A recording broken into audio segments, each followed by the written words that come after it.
They found him inside a cardboard box on a cold winter morning, his tiny body folded into its corners like a secret no one wanted to keep. For decades he was only a photograph, a child with blunt bangs and a solemn stare pasted onto wanted posters and utility bills. He was America's unknown child, the boy in the box. For 65 years he was an echo, and for 65 years people chased that echo, following whispers and leads, back alleys and foster homes, rumors and heartbreak. In 2022, the echo finally answered with a name. But even at the end, the questions outnumber the answers. It was February 25, 1957, a day of ordinary tasks and small routines in the outskirts of Philadelphia. The fields and woods of Fox Chase were quiet with winter's hush. A local man checking rabbit traps disturbed the stillness by finding something that did not belong to the landscape: a cardboard box. Inside, the naked body of a 4-year-old boy, severely beaten, malnourished, and wrapped in a blanket. The box had once held a JCPenney bassinet. The child had been scrubbed clean. His fingernails appeared trimmed. He had a recent haircut. But the marks on his body told a different story. Scars, bruises, and surgical marks that suggested a life of hardship and mystery. No one knew his name.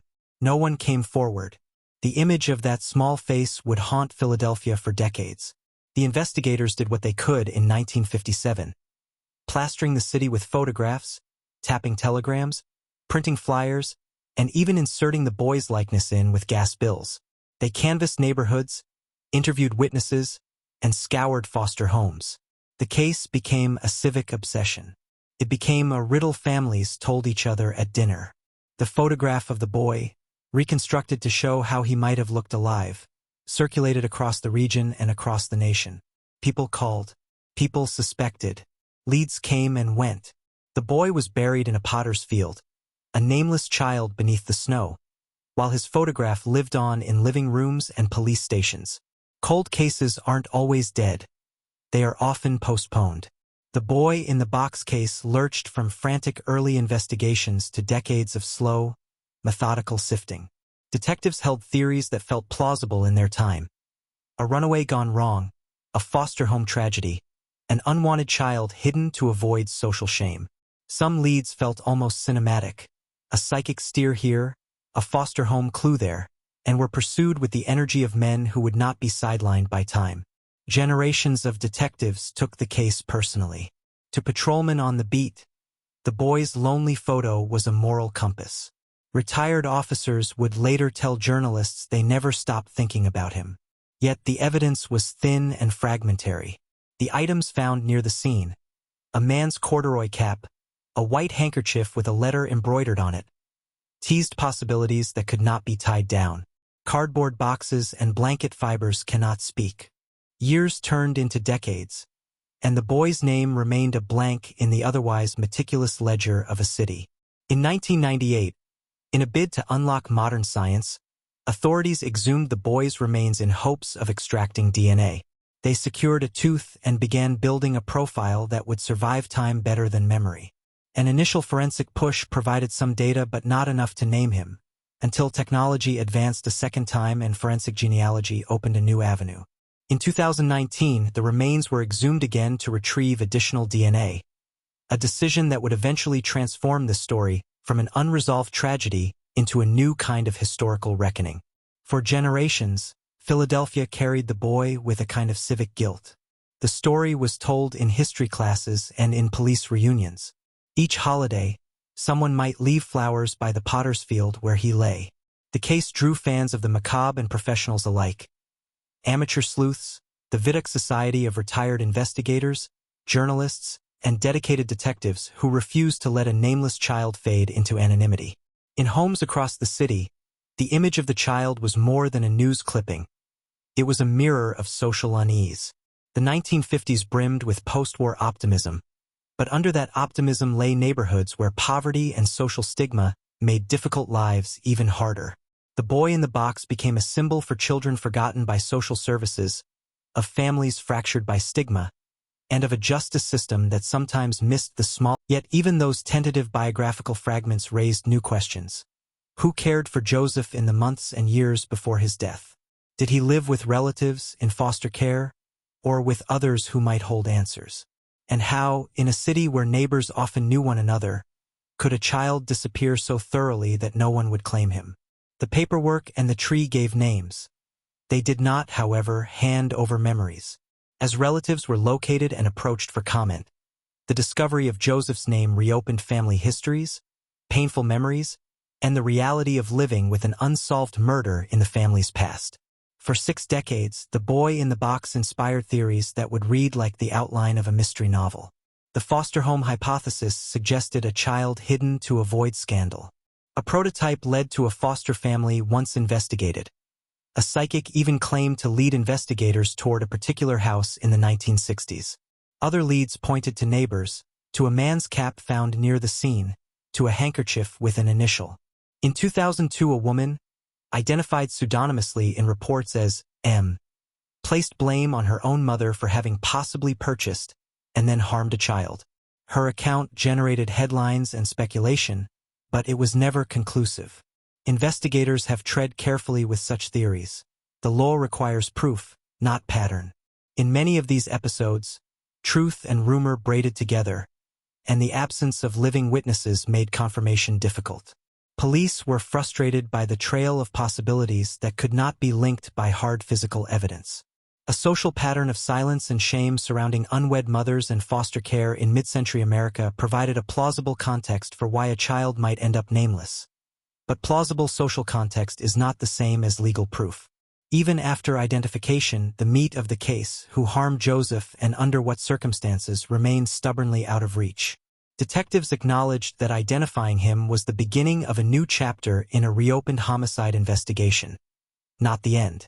The name enabled police to search birth records, medical records, and kin networks with a focus previously unavailable. But a name does not recreate a timeline from 1957. It does, however, provide a human stake. A boy who had a family now had living relatives to whom justice could mean something more than paperwork. The announcement of Joseph's identification produced a complex chorus of reactions. Relief, sorrow, caution, and sometimes anger. For many of the retired detectives who had held the case close to their hearts, the moment felt bittersweet. Some of those who had worked on the file died before the breakthrough. Thomas Joseph Augustine, a detective whose name became synonymous with the case, passed away shortly before DNA work yielded the child's name. When the city interred Joseph with a proper grave marker on what would have been his 70th birthday, it felt like a small, belated act of dignity. The ceremony pulled together retired officers, advocates, and neighbors who had followed the case for decades. For them, a name meant a place and a memory that could finally be tended. For Joseph's newly identified relatives, the revelation reopened private histories. It forced families to grapple with decisions made generations ago in a social landscape that stigmatized out-of-wedlock births and discouraged many kinds of disclosure. Some relatives were reluctant to speak. Others were stunned to learn about a child they had not known. For descendants, the public naming brought awareness, sorrow, and a responsibility to a boy their family had not been able to shield. Beyond the families, the public reaction reflected something larger. How a long unsolved child homicide can become a civic wound. In Philadelphia, this case was more than a cold file. It had become a cultural emblem. The identification marked progress in forensic science, but it also reminded the public of social vulnerabilities that can shape a life, and its tragic ending. The use of public genealogy databases to solve violent crimes launched a debate as profound as it was practical. Genetic genealogy allowed investigators to name Joseph. It also raised privacy questions. Many users upload DNA to ancestry services seeking long-lost relatives and family stories. Investigators and genealogists used those profiles, along with traditional detective work, to triangulate kin and build family trees. In the boy in the box case, a cousin's DNA uploaded to a public database eventually led to Joseph's identification. Privacy advocates warned that such techniques could chill the willingness of people to share genetic data. Regulators responded by encouraging genealogy sites to adopt strict opt-in policies for law enforcement use. Meanwhile, police departments argued that the method was a tool of justice that could close cold cases and give families answers after generations. The boy in the box became a flashpoint, a lost child found by borrowed family history, raising questions about how much of our genetic past we are willing to share for collective good. That debate continues. But for the Zarelli family and for the detectives who chased the case for a lifetime, the ethical conversation often took second place to the practical consequence. A boy now had a name and a grave, and investigators had a line to follow that, they hoped, could lead to someone accountable for his death. After Joseph's identification, police reopened an active homicide investigation with renewed vigor. Name in hand, they searched for records that might show where he lived, who cared for him, and who had access to him in the months preceding his death. Files were combed. Historians were consulted. Surviving relatives were interviewed. Police stated publicly that while they had identified the child, they still needed help filling in his life story and urged the public for information that might lead to a suspect. Officials also warned the public against speculation. The naming spawned a wave of online commentary and revived old theories. Detectives urged caution and patience. They reiterated that identification was a necessary but insufficient step toward accountability. Evidence, not guesses, would be needed to charge anyone. As of the latest public briefings, the investigation remained open, a quiet, steady attempt to turn a name into a timeline and a timeline into proof. Physical evidence from the scene and the autopsy painted a bleak picture. Joseph had been malnourished.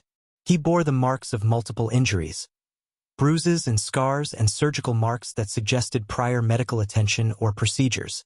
The cause of death, investigators and historical reports indicate, was likely blunt force trauma. Forensic anatomists and pathologists debated whether some scars suggested congenital surgeries or treatments received during infancy. These details complicate the narrative. Joseph's life may have been shaped by both neglect and care, by medical intervention and by violence. The contrasts make it difficult to pin down a motive or to locate a suspect with certainty. The scarcity of living witnesses and the decay of physical evidence over 6 decades limit what forensic science can now reveal. Yet the presence of surgical scars and the child's personal effects, a thin blanket, the box, can still be interpreted. In cases like this, sometimes it is a combination of social history, town records, and the dogged memory of a former neighbor that fills gaps DNA cannot. Detectives have had to be historians as much as investigators, tracing school records, baptismal registries, and municipal files in search of the human story behind the child. The boy in the box story is not only a mystery about a single crime, it is a reflection of how societies treat their most vulnerable. In mid-20th century America, stigma around unwed mothers produced informal care networks, quiet adoptions, and, in some cases, arrangements that left children unofficially recorded or invisible. Social services were thinly distributed in some neighborhoods. Poverty could hide a life. A child who might have been overlooked in life was impossible to ignore in death. There is also a civic lesson. Cases that refuse to die force institutions over time to evolve. The identification of Joseph through genealogy shows how advancements in science can correct the record and restore dignity to the unknown. It also shows that justice is often a decades-long endeavor, dependent on the commitment of both professionals and citizens to refuse to forget. When the city gathered to unveil a proper grave marker for Joseph on what would have been his 70th birthday, you could see the complexity in the faces of those present. Relief that a name had been returned to a child. Sorrow that justice had not yet been served. Gratitude for the detectives and genealogists who refused to let the file rest. The marker would not bring the boy back. It would not answer every question, but it would give a small dignity to a life that had been reduced for too long to a photograph. The boy in the box is no longer only an emblem of an unsolved crime. He is Joseph Augustus Zarelli, with family ties and a story that detectives continue to map. The identification will drive new lines of inquiry and perhaps, eventually, accountability.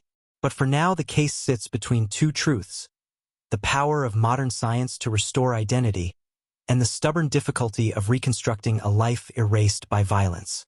We tell this story to remember a child by name, to honor the detectives and genealogists who refuse to forget, and to remind ourselves that behind every cold case are families and communities waiting for closure. If we are to take anything from Joseph's story, it is this: time does not always mean forgetting. Sometimes it simply waits for the tools and the will to catch up. If Joseph's story moved you, please subscribe for more investigative documentaries that examine the people behind cold cases. Share this video to help raise awareness. Sometimes a single witness or a forgotten detail can reopen a file. If you have information about this case, contact the Philadelphia Police Homicide Unit or submit a tip to the investigators handling the Joseph Augustus Zarelli case. Every name matters. Every memory matters.